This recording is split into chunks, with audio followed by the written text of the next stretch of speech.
Welcome to The Grant, the EU funding podcast.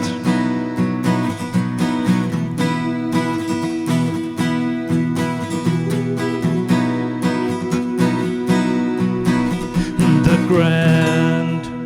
My name is Niels Winter, and I'm the creator, editor, and host of The Grant. The Grant is an independent podcast initiative with the ambition to dig into all corners of the EU R&D funding system on topics of interest for the full EU R&D funding community.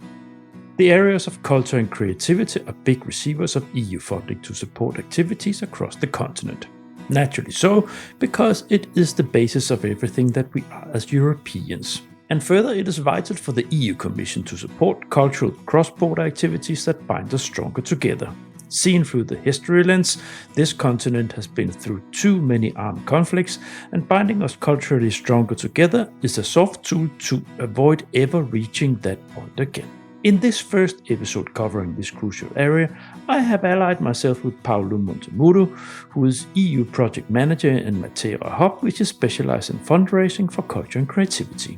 He has been working with the EU support scheme for this area for 15 years and, hence, has a nice overview of what kind of funding is available. Therefore, this first episode is a general introduction to the funding landscape for the sector and some insights on what is coming in FP10. Please enjoy.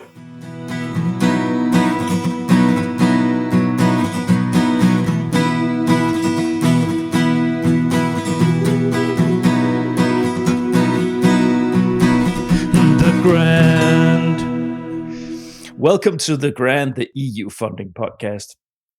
Now, what we're going to do today is something that I've been wanting to do for a long time, but it's when you choose, like I have done, to cover EU funding broadly, you eat the elephant bit by bit.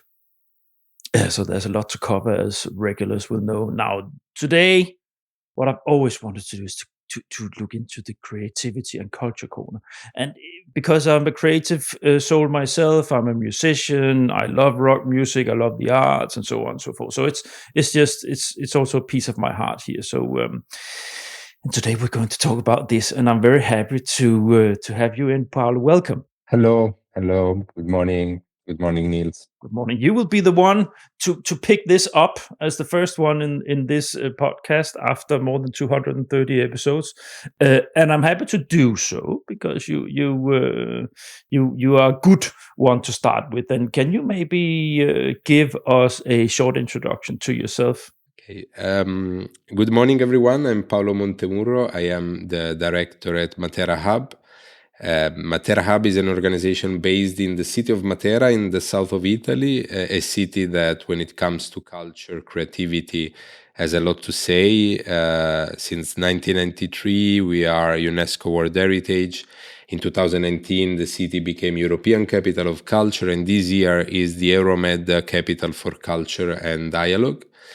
So it's a city that has a huge potential, and this huge potential we wanted through the action of Matera Hub, through especially European cooperation, the participation in European program and projects, European funding to valorize, with this idea to bring forward local economic development inspired by culture, by creativity, by arts, valorizing the local cultural heritage, the local expertise of the creative and cultural sector. So I'm very happy that I have this opportunity to be in conversation with you, Niels, on something that, of course, is part of our life since 2011.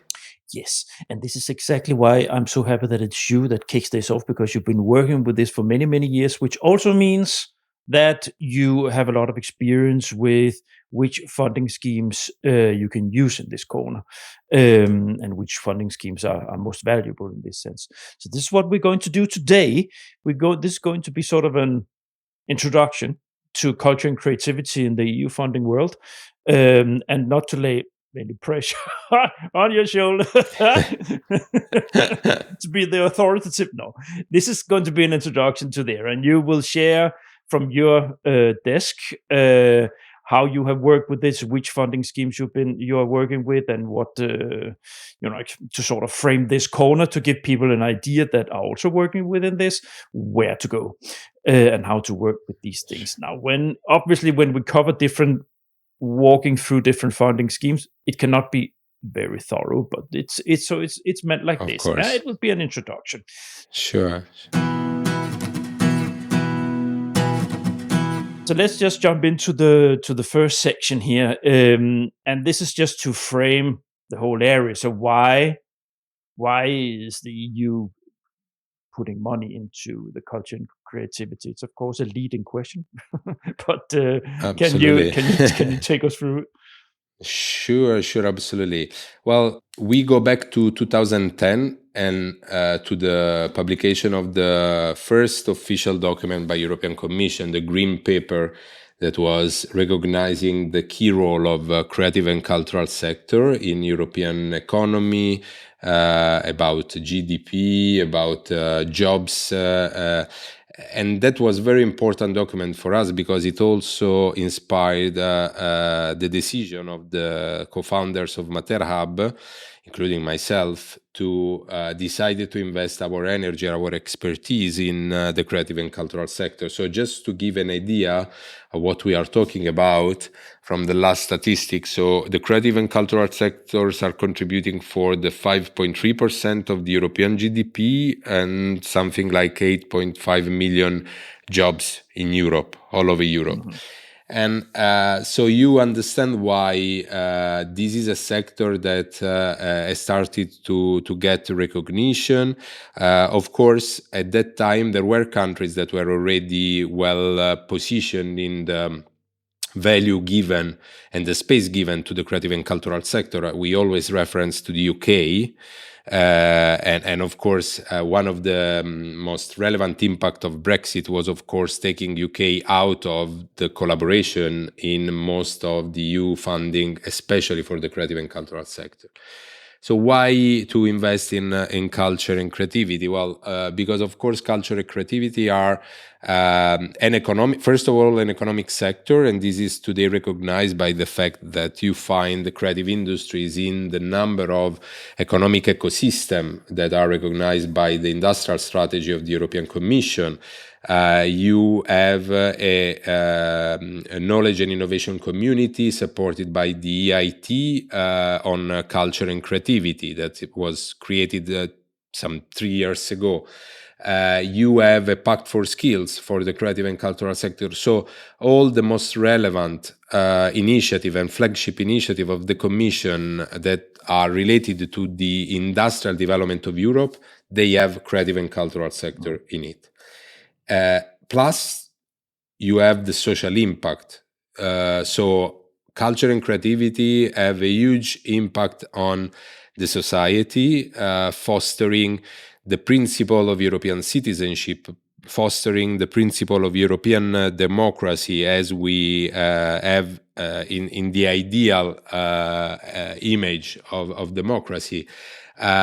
Creative and culture and arts, they help sustaining processes of inclusion of disadvantaged groups, inclusion and integration of people that are coming to Europe and that are looking for the opportunity to become part of the European society. And all these processes are possible and facilitated through the artistic practice, cultural practice, activities in the field of culture and creativity. So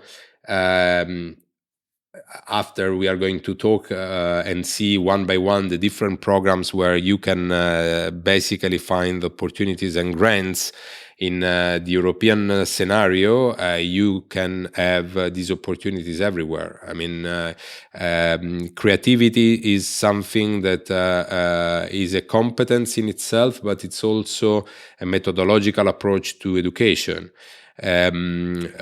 Without, of course, touching the most straightforward application of culture and creativity that are, of course, the one related to the big ecosystem of entertainment and arts. And so, I mean, for the creative and cultural sector, it is very important to have this recognition. And every 7 years, so we are in that moment where new budget for the European Union is under conversation and discussion. Every 7 years, we have to advocate again and remind again about this huge importance. About how culture and creativity could foster innovation in non-creative sector, and how even companies that are working in completely different and far sectors, they are using creativity for their production, for embedding elements that would transform completely their work, their product, their services, and give a boost to their economic development somehow. So it started with this document in 2010. There have been several other policy papers, studies, and the numbers have been there even during a very hard time like the pandemic, where, of course, the two sectors that were affected immediately the most were tourism and culture, because, of course, we couldn't move ourselves and we couldn't be in spaces, like closed spaces, together with other people. So, of course, cultural centers, creative space, they had to also start to reinvent and rethink how they were proposing to the audiences cultural performances and cultural products. And even at that time, and even after those time, creative and cultural sector showed this capacity to be, first of all, resilient, and then to regain, not only regain their position from the economic perspective, but also support the society as a whole to go through this process. And you can see that that's an important skill of the creative and cultural sector, even in context of other kind of challenges. Like, for example, when in Ukraine, the war started in 2022, a big role in keeping the society united, and in also keeping the rest of Europe focused on what was going on, was played by the creative and cultural sector, even by those artists with Ukrainian origins that were in other European countries from some years already. I think it's very, very clear is that this is something that is a glue that binds us together. The culture part of the EU is what we all come from. It's what is the feeling, it's the emotion, it's that part of being a human being in the European Union, and it's extremely important for the values that we have, for the how we see each other, how we are living together. So of course this is what the Commission, of course they know this, and of course this is about this is it's a foundation, so to say, of the European project, the European values, European feeling. It's all the ephemeral things, the things that are difficult to pin to a wall, but that everybody knows when you live in Europe what is it? What are we? What do we come from? And of course, it needs to get a hand, especially, of course, during COVID, where it was a struggling sector. Of course, it needed a helping hand. So the idea of yes, of course, culture can be of course, there can be an economic element of that. Nothing can survive only on state funds, but still, culture is culture. Arts. It's art, it's fine. It's fine if private sector they sort of integrate with that, but that's I don't know. That's an opinion from the grant, the editorial opinion. It's more important all the things that has nothing to do with money when it comes to culture and creativity. Yeah, absolutely. So. Absolutely. This is an important point. And of course, we are talking about creative and cultural sector, or sometimes someone uses industry. But of course, there is a big difference. So we are talking about multiple sectors in a definition. And exactly. while you have video games, you have movies, you have music that Performing are going towards the market. It's all corners. The other, music, theater, or the whole world needs some kind of different support. So having a public function, they probably need to be supported. Well, not probably, they need to be supported by public funding because they are contributing to the society in a very important way. And this is also one of the biggest challenge that those working, and especially the researcher in culture, are trying to work on, and is how to give a measure to the impact of culture and arts in our society, not having the possibility to connect that immediately with economic values and indicators, but going through transforming the social impact then into also some kind of economic value for the funders, so for the states or the Union, European Union. Yeah, and then of course you have the also important from the Commission side is to we are 27 different countries. 27 different cultures, and we have a history of bombing each other to hell on this continent throughout history. So of course the European Union is in itself a peace project because it was born out of eradicating that after Second World War. So of course the cultural part here is a matter of having us all seeing each other as brothers and sisters rather than opponents and opposing each other. Absolutely. Right?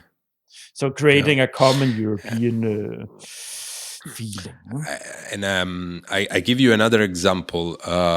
When after the pandemic, the Commission had to launch this important policy and also investment towards the green and the digital transition, the President von der Leyen launched this flagship initiative of the new European Bauhaus, where she was clearly saying that a big role in supporting the process of informing the European citizen and helping the European citizen understand the importance of this transition could be played by artists and cultural professionals in presenting a model of Europe to be open, to be equal, to be accessible, to be beautiful. And that was a very important direction at that time, looking at how the situation changed. And, the position today of the Commission is a little bit different on those topics,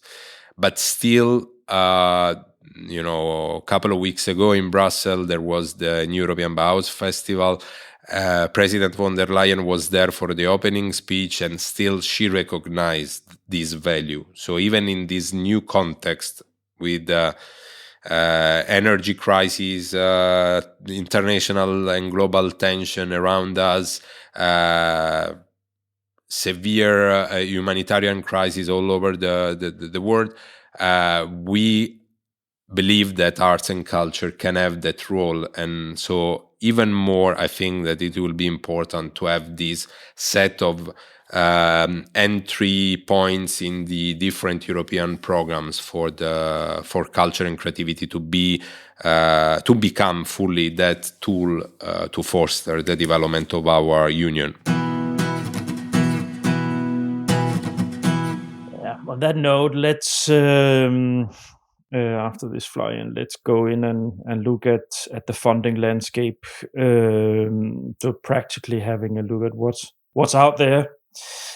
Okay.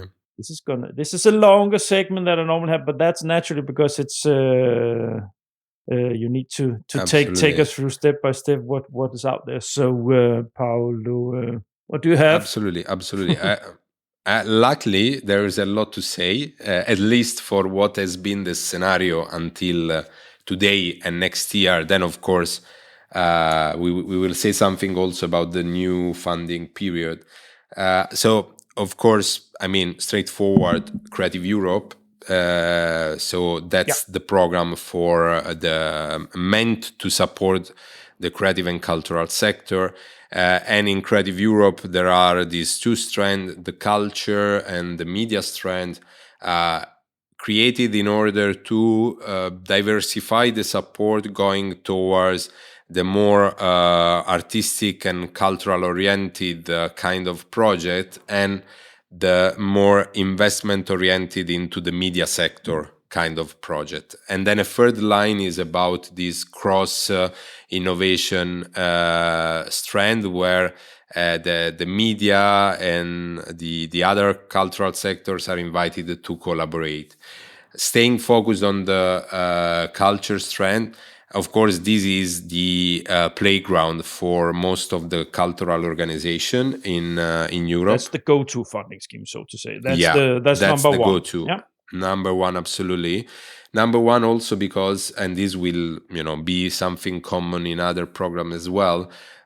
In these 7 years, the Commission decided to create that entry level, that open door for organization with very limited or no experience at all in Creative Europe, in European funding, with small scale kind of project. So very little cooperation, with some money, with a low co-funding from the organization side, but very useful to start putting a foot into the European cooperation dimension, with, I have to say, super interesting projects that have been developed, even if the funding is limited. So what's the level? What's the grant level? So 200K for the small scale, with the 3 partners to be involved. That's more or less the dimension. Then that's the sector. They don't need 5 million projects. They would like it, but it's not. It's not like building a demonstration scale site of hydrogen production, or developing a pilot site for a sensor that sorts plastic, stuff like that, or expensive research in labs with very. Culture is in the head of people, so it's man months and creative ideas. Then sometimes, of course, you have materials, whatever. But most of this is about making sure these things can happen. So it's not even so much de-risking, because these things would not happen if they didn't get the funding. So it's not like in the private sector where funding is a de-risker. They will go bankrupt if they carry it out, or they risk going bankrupt if it goes bad. Here in the cultural sector, it's not going to happen. Absolutely. And I have to say that I have seen some organizations, and thanks to this entry level, have then had the chance to grow and to also do better the work that they were doing at the national level, at even local level, because we are talking about small theater company, cultural association or organization, very diverse fields, with these 80% funded by the Commission, but then also also the way they deal with the other 20% is through the format of lump sum. So conceptually, even there is no cash flow really out for the co-funding. The second level is, of course, the medium scale, and here we are getting into a dimension a little bit, more structured, with up to a maximum budget of €1 million. That's a lot. 5 organizations from 5 countries. The co-funding goes to 70%. Five organizations from 5 countries. Yeah.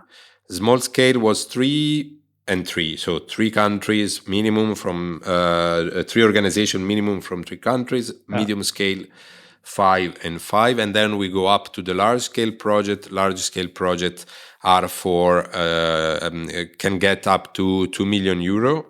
60% is funded, so you see here that the funding is going down, which makes, of course, more complex the management from that point of view. 10 organizations from 10 countries minimum, so that's already a quite structured kind of partnership. The idea here is that, of course, Creative Europe has priorities, and the priorities are the usual suspect, at least for this programming period.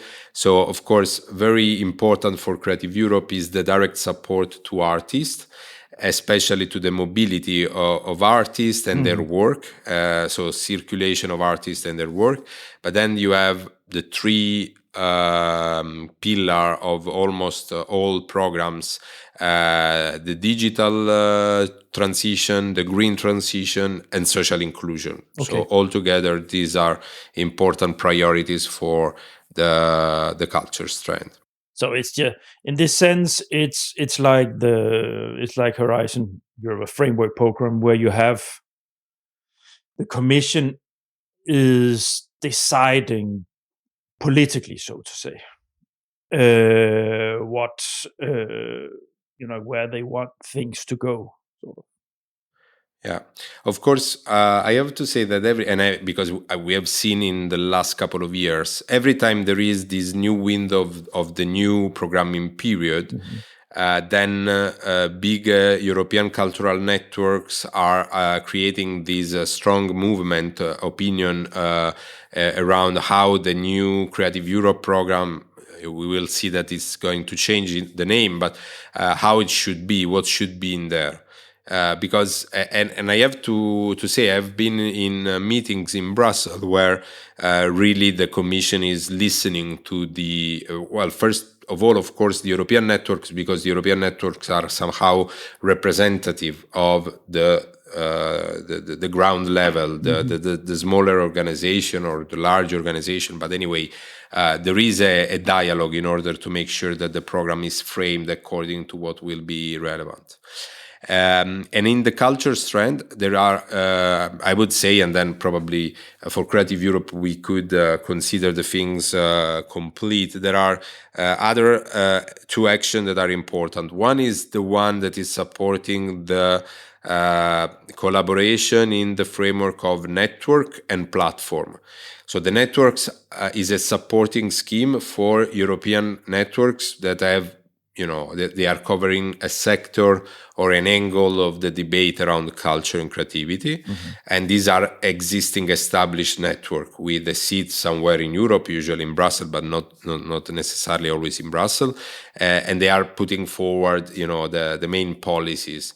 And the second one, the platform, is a non-constituted aggregation of organizations that are working together to support emerging artists in a given field. I give you a very concrete example. At Matera Hub, we are coordinating the Craftwork for All Creative Europe platform, which is a platform meant to support emerging artisans from all over Europe. And even more, because Creative Europe is one of those programs that has a coverage that is covering more countries than the 27 member states, even countries like Tunisia, that conceptually you would not put immediately in Europe. So the other program that is very, very important for the creative and cultural sector is Culture Moves Europe. It is a mobility scheme, of course, under the umbrella of Creative Europe, but it has like an independent structure where basically different sectors, different aggregation of artists can apply for mobility fundings. So going in a residency program, in a mobility program, to go and meet other organizations, applying a lot of open window for application, very important. And that's, again, a recognition of how mobility is really the pillar that probably worked best in the development of European Union, different concepts and ideas. So given that this is the mother lode of money, Creative Europe, right? This is the key box to approach. It would probably cover broadly beneficiaries from the cultural and creative sector. Huh? It's absolutely open to different sectors. For the cooperation project under the culture strand, you have projects that are focusing on cultural heritage. They're focusing on dance, music. They're focusing on even transversal topic like AI and the use of AI in a specific sector. You have project about greening. For example, there is a marvelous project about greening creative hubs that we are aware, or as we were coordinating projects to support the incubation of initiatives that were exploring innovative ways to engage audience, so audience engagement, audience development, or initiative that were working with other sectors outside the cultural one to promote innovation, to promote transformation. So really, it's very, very open, and it's even open to partner that would not be immediately connected to culture.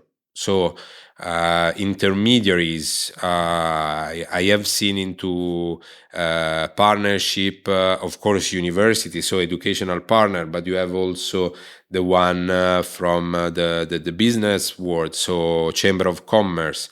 Or you would have a regional development agency that are following, especially in their smart specialization strategy, this approach of culture as driver of local development. So really, there's and of course municipalities or regions. You have many players that could enter into Creative Europe. So of course, for the organization in the sector, that's really the first approach. For many reasons, for this idea that there is a step-by-step approach that you can have. For the things that are related to the management and also the administrative burden that are very reduced for the cooperation project, especially the small scale. I mean, the lump sum innovation brought to the European programs, it's really having an impact also on the participation of organizations that would have said, this is not for me because it's overcomplicated for the administrative point of view. And still, we have to advocate for the simplicity inside the European programming, at least at some level, compared to the national one. I mean, I was mentioning before that we had this national program supporting the creative and cultural sector through the recovery plan. Amazing program, but from the administrative point of view, it was very heavy. Super heavy. Italy doesn't have a very good reputation when it comes to this. Yeah, bureaucracy is really there, And it's not just the common understanding of bureaucracy in the south, also in Spain, where it's actually within the funding, because I know from I worked in P&O, I know Italian. It's that's why many beneficiaries go to European funding schemes, because they are easier to deal with. Absolutely. It's we have always this approach, inviting people to look at Europe even before they look at the regions to get funding, because there are today competition has increased, but a couple of years ago it was really a place where good idea with the support in the preparation of the proposal could find their space. Paolo, just not because we need some time to talk about the rest of the funding possibilities, but Absolutely. It's on purpose that I let you talk out on Creative Europe, because it's the most important one. And I actually want to invite you in for another episode where we take an episode only on Creative Europe. Yeah. Absolutely. So let's just keep it for here. We move to the other. Only thing I need, we covered it. You already talked about what kind of things you can get money for. So let's move on. Horizon Europe. Horizon Europe, the cluster 2 was really something important for the creative and cultural sector. especially in this process of being recognized as a key sector for Europe, also from the economic perspective, but not only from that perspective, also from the research point of view, because it was really completing that process of being part of the different variety of European funding scheme. In cluster 2, you have a different angle. You work with there is a focus on democracy, there is a focus on cultural heritage, there is a focus on societal transformation. So the research and the call that are published every year, there are even multiple yearly call on the cluster 2.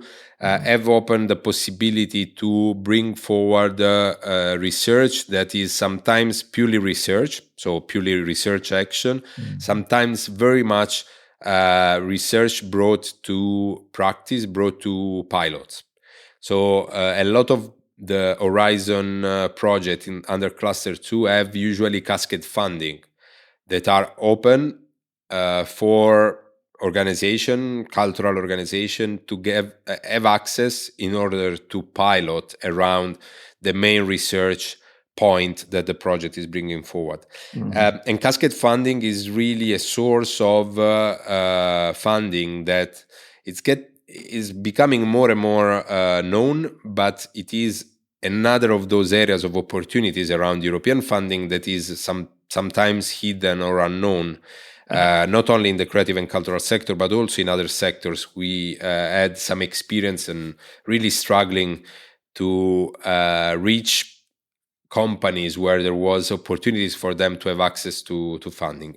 Again, for that idea that EU money are difficult to get, or the administration around EU money is difficult to get. The classical perceptions. Yeah. In the domain of Horizon, of course, we have also the funding that are supporting the EIT KIC culture and creativity. So, of course, it's worth mentioning that it's not in the cluster 2, but it's this huge network that for 7+ 7 years is bringing forward a collaboration ecosystem for universities, research centers, companies, investors, educational bodies, the society as a whole. The EIT normally the EITs, the way it's a little bit like it's seed money-ish, more than it's good point. It's a building companies. And how does that work within cultures? It's the same approach? There are some definitely in the call. There are some revenue shares that have to go back to the EIT KIC culture and creativity. But for example, there are calls focused on education. So the call is about proposing to the KIC continuous professional development courses. Or modules to be added into existing masters. Of course, the focus is creative entrepreneurship, is a verticality on architecture or on fashion or on gaming.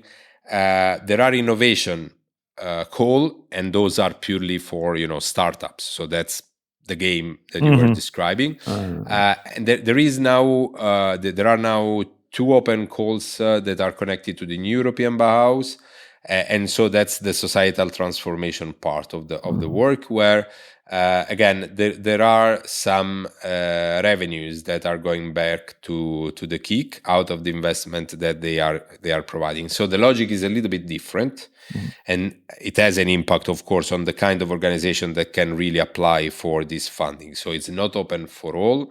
But again, inside the project that are funded, then there are opportunities for other organizations to have access to either services or to the capacity building scheme. Yeah, if you agree talking about capacity building, I would jump into Erasmus, because Erasmus Plus, yes. And that I have covered intensely in this podcast. So the funding scheme itself, people, they are quite aware, but take us through the culture part of it. So of course the audience of the podcast is already aware of what Erasmus is, but the angle of the creative and cultural sector into Erasmus can go through basically all the funding line offered by Erasmus. So It could be key action 1, the mobility. It could be the key action 2, cooperation project. It could be the centralized action, so alliances for innovation. It could be policy experimentation. It could be center of vocational education. It could be the capacity building with areas outside Europe.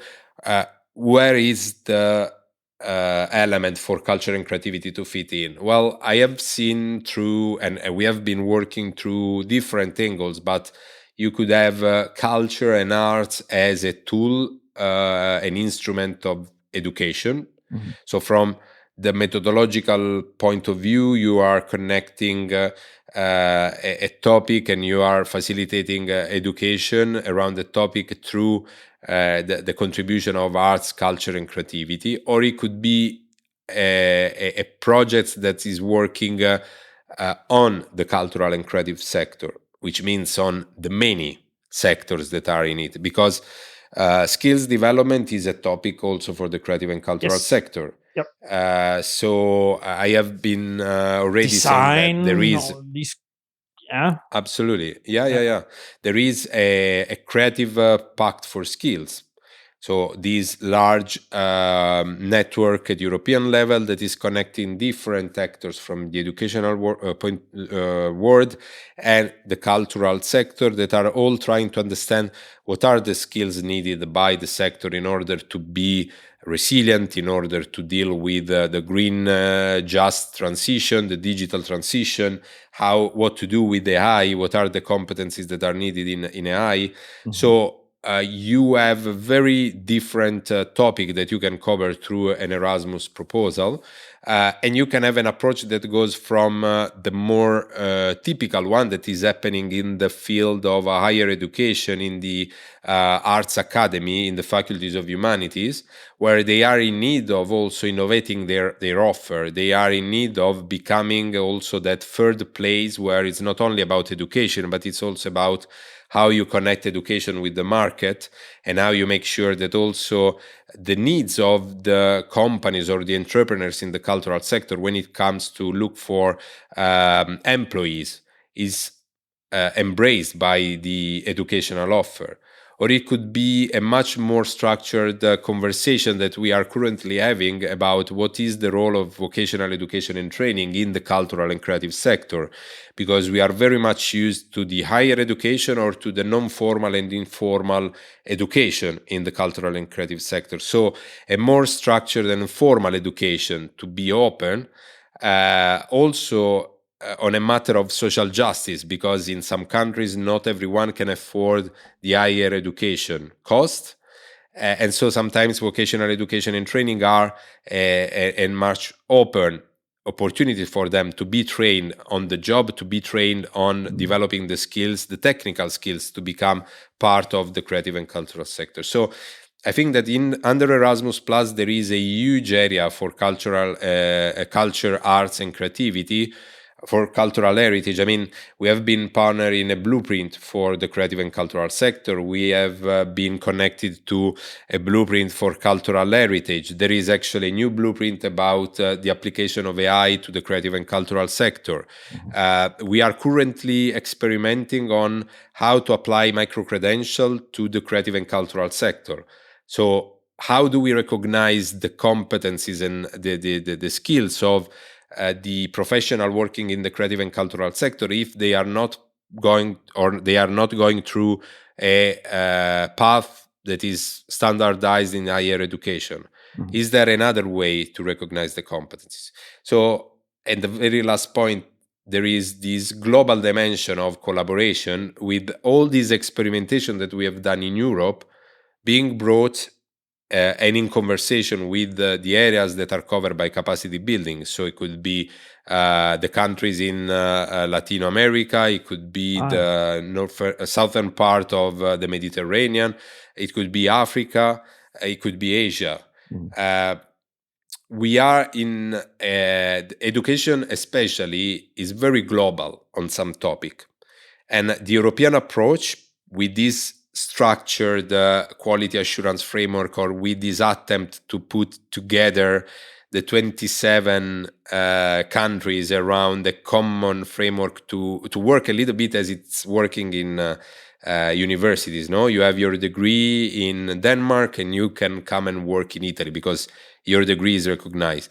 How to do that with vocational education and training, and how to do that bringing that experience to a country that is outside Europe, so it's not formally part of this game that we are playing. So Erasmus is another of those fields where, according to the different level of expertise you can enter, because key action 2, you have the small scale, lump sum, same game as Creative Europe. You can enter, you can experiment. The budget is even lower. The need to build a partnership is simpler. You can start from there, definitely. And having covered Erasmus, then we can move also, and very quickly, to the variety of programs that you can see culture and creativity fitting in. Yeah, what's left? So you have cross-border cooperation, Interreg. Yeah. Starting from Interreg Europe. Very interesting. It's at policy level, of course. So usually it's regional government or cities that are part of these kind of programs. But if you look at the projects, there are a lot of projects that are currently reflecting on how to improve the policies to support creative and cultural sector. So it's there from that angle. That is still very important also for the entire ecosystem to be supported. And of course, Interreg acts on a different regions in Europe. So Central Europe, Med, Adriatic, cross-border cooperation, France, Italy, or in the Baltic. So you have many different areas where cooperation is brought forward. And it's very interesting that if you look at the projects all around these different sub-programs, creative industries, creative and cultural sectors are there from different angles. Then going more into the direction of business, the single market program and the previous program called COSME, they had specific calls where some sectors of culture and creativity were very much targeted. So the first one was, for example, the Worth Partnership. That was a program supporting startups or companies in the fashion industry to develop approach to new technologies. Unfortunately, this program has been closed, and this is due to a restructuring of DG Grow inside the Commission. Or I can give you another example. There are several calls to support tourism as a sector. Some of these calls were referring clearly to the collaboration between tourism and creative sector in order to foster the idea of innovative tourism, sustainable tourism, transformative tourism. So the creation of new tourism product through the collaboration with the creative and cultural sector. And that's also something where there is a space.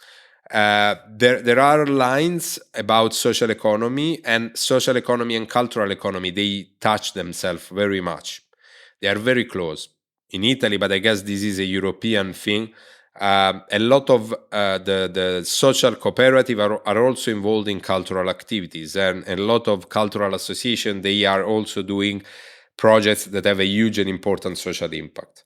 So this is also something that is relevant and worth mentioning when it comes to the single market program. There is now also inside this innovation framework the support to startups and to companies that are like taking part in this European Innovation Council program that is like more a support scheme of the European Commission dedicated to those who are going through a process of acceleration.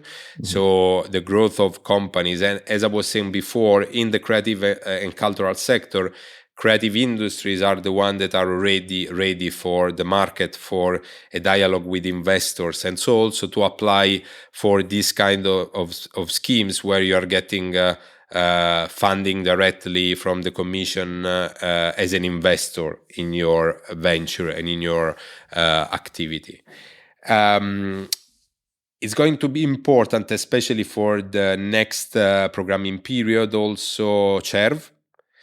CERV is, of course, the program that is really offering a reflection around citizenship, around the social inclusion, around equality, around the European values, around rights, civil rights, and so on. And why?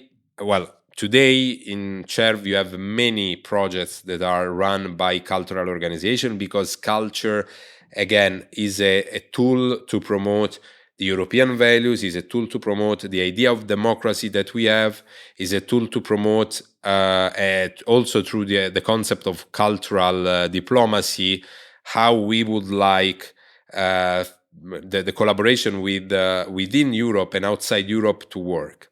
And why this is important? It is important because in the next programming period, it seems that Creative Europe and CERV... I'm going to stop you here, because we're going to have a talk about that in some 10 minutes time. But first, we can also switch them around if you want to talk about that now. No problem, no problem. So, you know what, continue what you were saying here. So this section here, we're looking a little bit ahead on what's going to happen with the funding in this area. So the multi-annual financial framework. So continue your line of thought, please. Absolutely. So the main thing that will happen, the one that we know for sure, because of course, as you know, the conversation around the multi-annual budget and framework programs is under discussion at different level, but we know for sure that Creative Europe will be merged with CERV, and it will become this new program called Agora EU. The reason for this is that they want to have a closer link between culture and democracy, culture and values, and so putting the two programs together, it will give that strong idea. From what we heard and from the information that are now coming, the specific strengths that today are inside the Creative Europe and inside CERV will not disappear, but actually they will become part of the common program. So we are going to still have the funding opportunities that we talked about in the previous section of our conversation. Cooperation project, there will be the media strand, there will be platform, there will be networks, and then there will be the line in CERV. What is important in the conversation that is happening today is not really much about Agora EU, although Agora EU will be very important, but it's very much about what will happen inside the new research program of the European Commission. So if you remember, we were saying that the fact of having Cluster 2 was super important for the creative and cultural sector. It was a recognition, being visible, being precisely into the more structured, rich and relevant of the programs of the European Commission.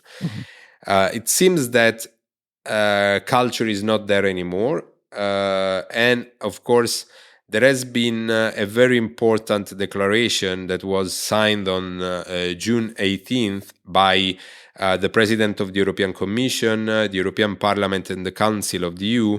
And it was a joint declaration called Europe for Culture and Culture for Europe, where basically it was also a political move to reassure the European creative and cultural ecosystem that culture would still be placed at the heart of the European project, and that will be a strong commitment to support the cultural and creative sector. So it's a declaration where they are basically reaffirming the role of culture to address the challenges of today's Europe. And there will be some specific focus also going through the more structured programs. So it seems that the situation is going to be become a little bit brighter, so more positive compared to what was the situation a couple of months ago, where important network like Culture Action Europe were advocating strongly not only for Europe but also for the national government to take a stand and to reaffirm this centrality of culture in the European Union system of values.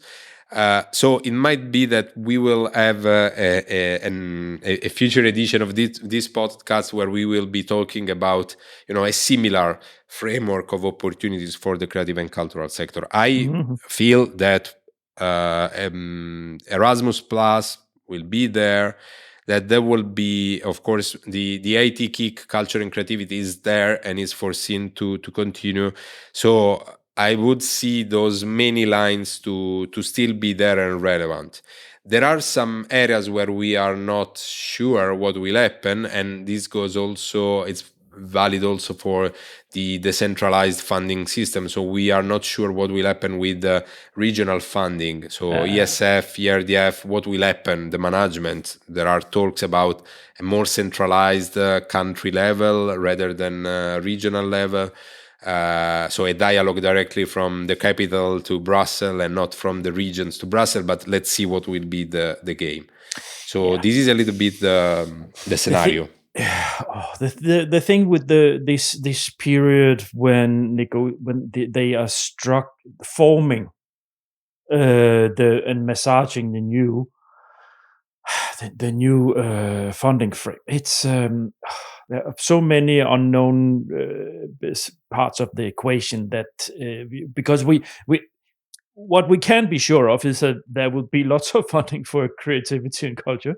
The issue is where and how. Yeah, that's the issue. Exactly. And what will be the conditions to get the new funding, and how will they structure it? Will they take, as you said, will they take it out of the framework program and focus on Creative Europe or in other corners? What will they? It's the same with other corners of receiving funding. Stakeholders, they have their concerns about, like Erasmus have their concerns, other people have their concerns. So it's what I think it's the most important thing is to try to, like you have done now, sort of say, cool, this is what's happening. Yeah. And then we just have to see. Exactly. Now, I want you to share with me and the listeners how you at Matera Hub are working with, because I reach out to many people through LinkedIn when I invite to this podcast, and when I reached out to you, I don't even remember exactly the line of thoughts, but I saw there's something there, creativity, and then I reached out, but then I realized that you do this a lot. So I want you to share a little bit about how you work and your experience across these programs. Yeah. So one of the things that characterize our work at Materahub is that we started really from day one of our existence to work in the frameworks of European programs. And that has been because for us it was, and it has been, and it is, I have to say, always easier to cooperate at European level rather than activating the slow processes of local and national collaboration. Mm-hmm. Of course, not with the private sector, but it's more with the public sector, with universities. I mean, European cooperation allows you to work with very important and structured universities in Europe. That is something that, it would take a lot of time to build, also at national level. So we started from the very beginning, and our focus was mostly on Erasmus Plus, because we had as one of our line of work capacity building as key area. So we have an educational department, and that has been from the very beginning our area of experimentation. And we have been among the first, or some of the first to bring into the conversation this idea that artists, cultural professional, creative people, they are in need of entrepreneurial competencies for their career, their projects, their daily work. But with making being very listening to the needs of the sector, we understood that we couldn't just take a program on entrepreneurship that you might use for any other target and brought to the creative and cultural sector. So we had to work on transforming first of all the vocabulary, then transforming the tools. And we were good in getting and secure some funding in order to start doing that in a European context. And then this brought some ideas to grow and to see the next step into Creative Europe. And then getting to another little piece, and then another little piece, and then bringing forward some programs that we are running from the very beginning that are not very specific for the creative and cultural sector, but that we are currently trying to promote and push very much for the creative and cultural sector. So since the day one, we are an intermediary organization of the Erasmus for Young Entrepreneurs, the mobility program for entrepreneurs. Wow. And, that helped us getting a visibility, getting knowledge, start to promote what we were doing in a context of a larger ecosystem, larger networks. Then it came also the moment where we were at the level where we understood that we needed some local policies to support the experimentation that we were doing. And so we started to look at collaboration with public authorities. First, the one close to us, then the European one that had to share some important and relevant policies. And then slowly we entered into European networks that are related to education. So we are a member of FFET, for example, or networks that are for the creative and cultural sector. And we are a member of Creative Fed. We are members of the Creative Business Cup. We are a member of NCAT. We are a member of the European Creative Hubs network. So many networks that contributed to create collaboration, opportunities to know other people, build other project case.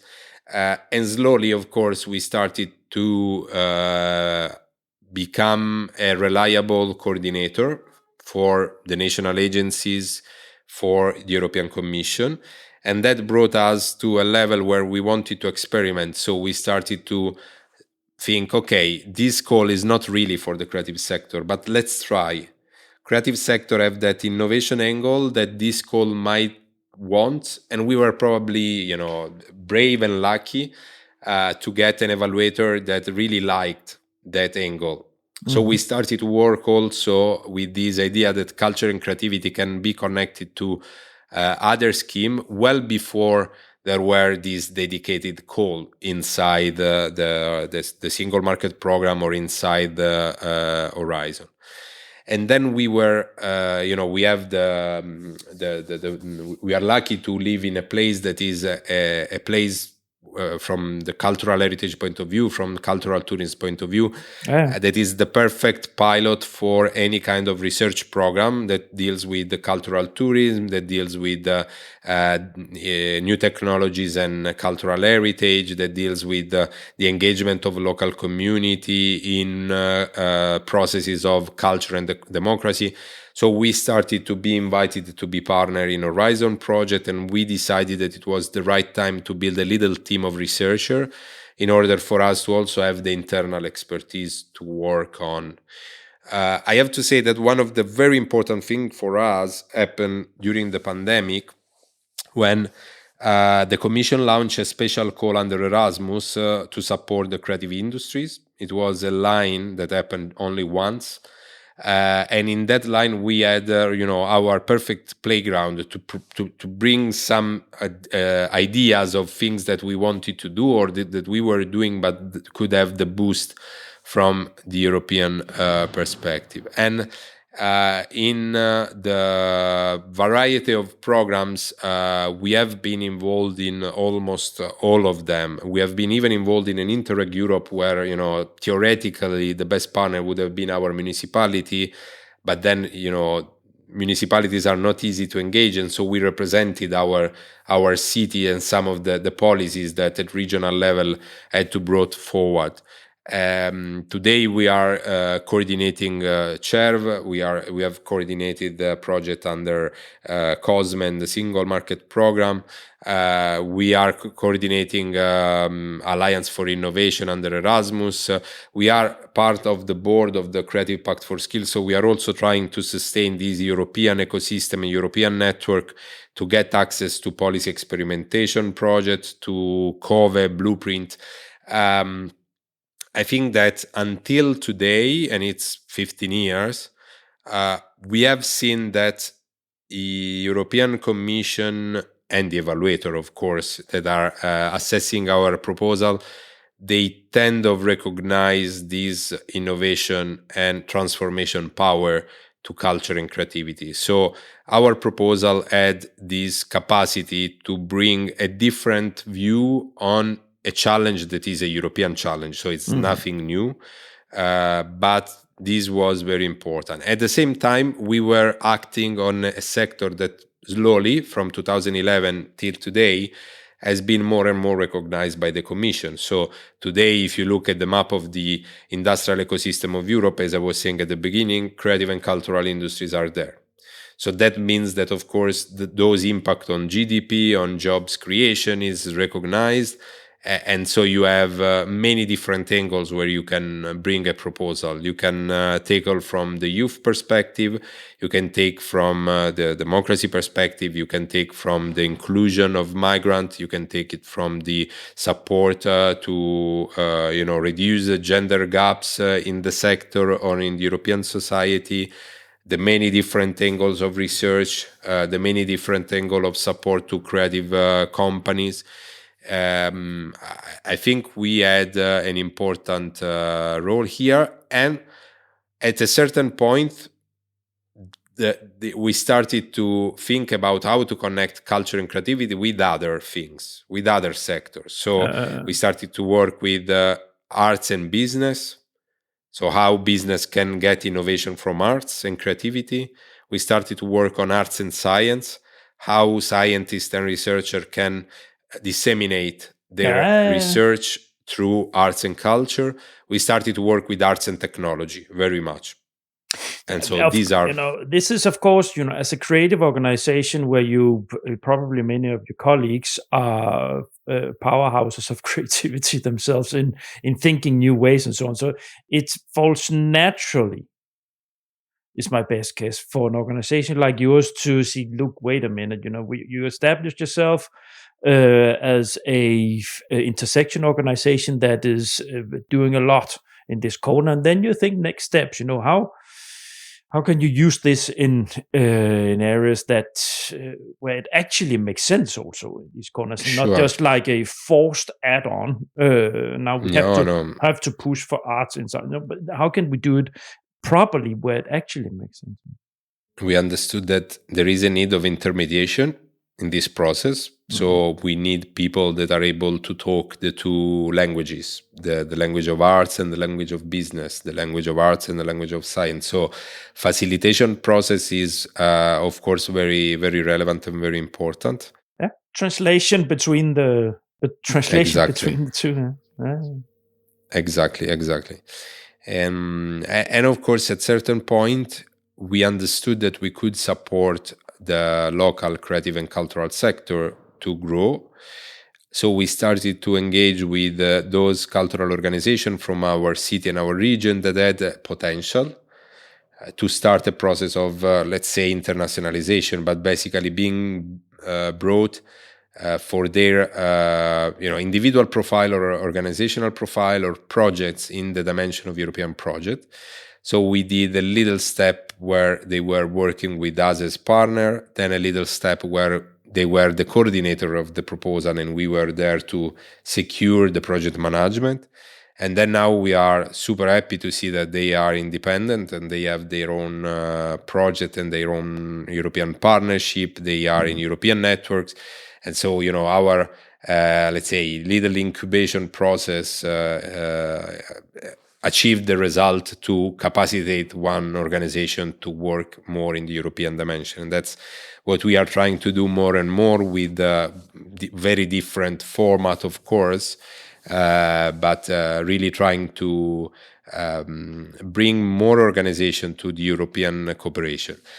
And on this point, of course, a little bit of pain is given by how challenging it has become to get very good proposal approved. So it's ubiquitous. It's across all funding schemes. Exactly.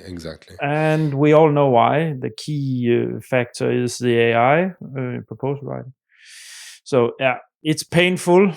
This podcast, I have been covering this intensively as much as I could to get people to share their frustrations and talking about the reasons for this and so on and so forth. So, yeah. I mean, the last year call for Creative Europe for the small scale had a success rate that was between 2 and 4%.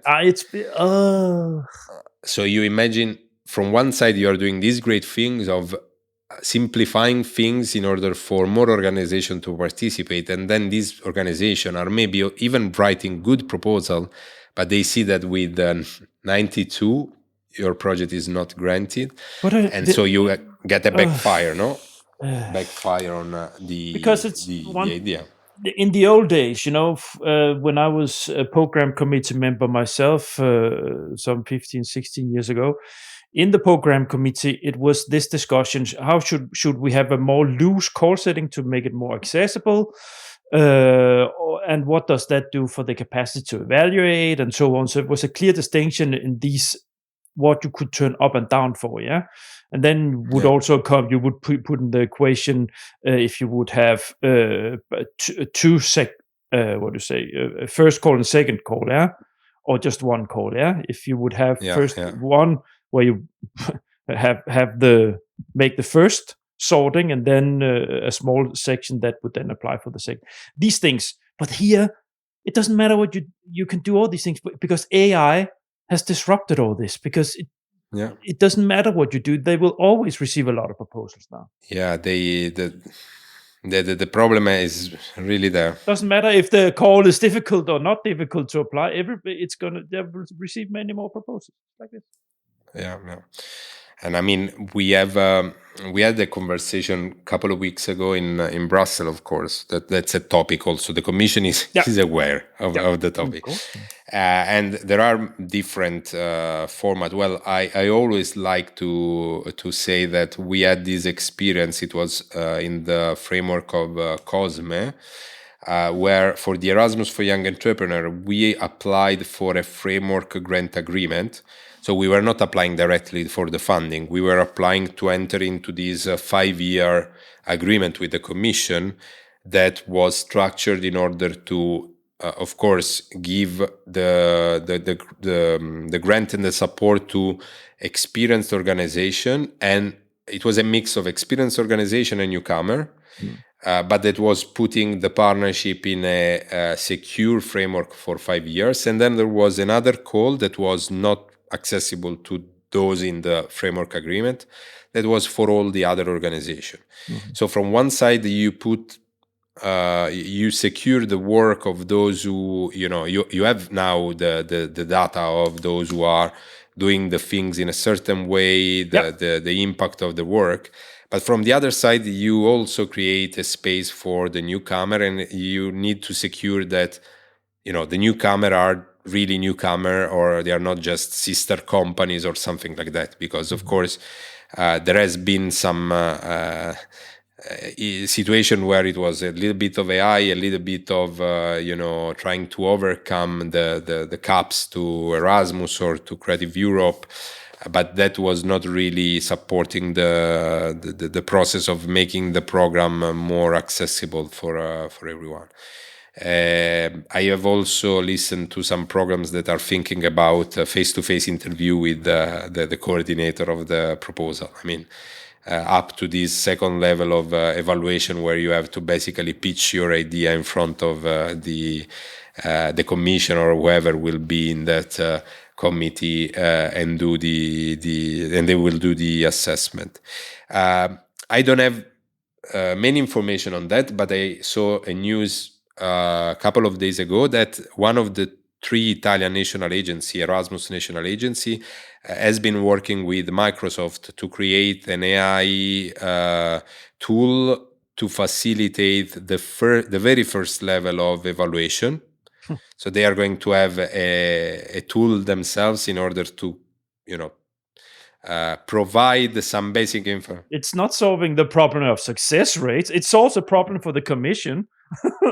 Absolutely, yeah, of course. Because they have an issue that they don't have the resources.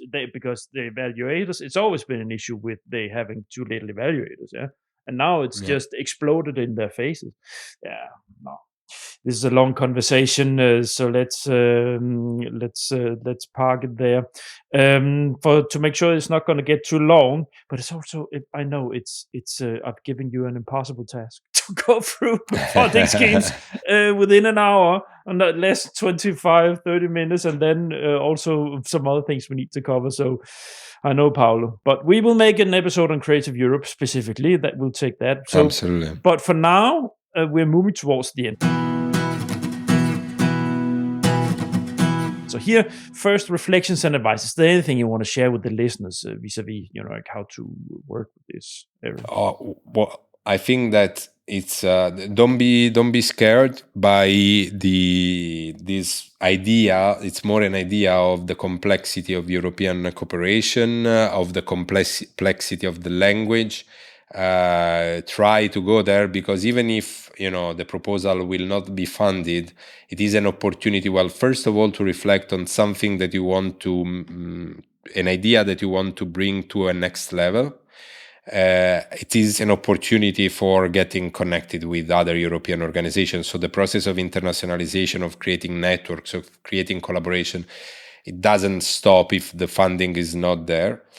And I think that, of course, it is also a work of getting visibility. So structuring our external presence in order to be visible, in order to be one partner that has a good presence out there. The other thing is that, of course, this is more for the small organization. There is always a space to cooperate with someone who is a little bit larger and that could, do these mentoring things toward the collaboration in the process. And the other thing is that really there are, many funding streams that could be there for your organization, your idea. Again, it could be about mobility, it could be a cascade funding, it could be a small scale project, it could be even just an opportunity, a small one, to test something, to pilot something. But really, the variety of opportunities there, it's incredible. Of course, this is something that would make the organization ready or become more structured and stronger. On the other side, what we always says to people that are coming to us saying, okay, we want to participate in some program without having their own idea, without having the things that connect to what they are doing. For us, the best and most successful approach to European funding is the one that is based on an existing idea that you will be developing step by step, maybe, and slowly if you don't get the funding, but that is there and it's yours and it's part of your organization, and it is something that you really want to invest on. And then you put on to facilitate, to speed up, to accelerate the little, we can call them seed funding, that might come from a small scale Creative Europe, from a small scale Erasmus, or whatever kind of program could support your project. This is the best way to avoid that getting to the end of the funding scheme and just placing things on the the files are stored in your computer, and then you have to look at something more to have real impact on your organization, to have a real impact on the development of your team. That should be the approach, because that's something that would be also visible at the eye of the evaluator when a proposal is just very much connected to something that is already going on, that is already and clearly supporting an organization to grow, to go in an international dimension, to mobilize something that has been tested. Yeah, thanks.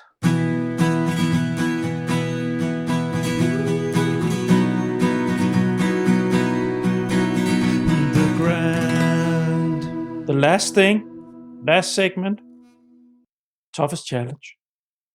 What's the toughest challenge, Paolo, within this corner of the funding world?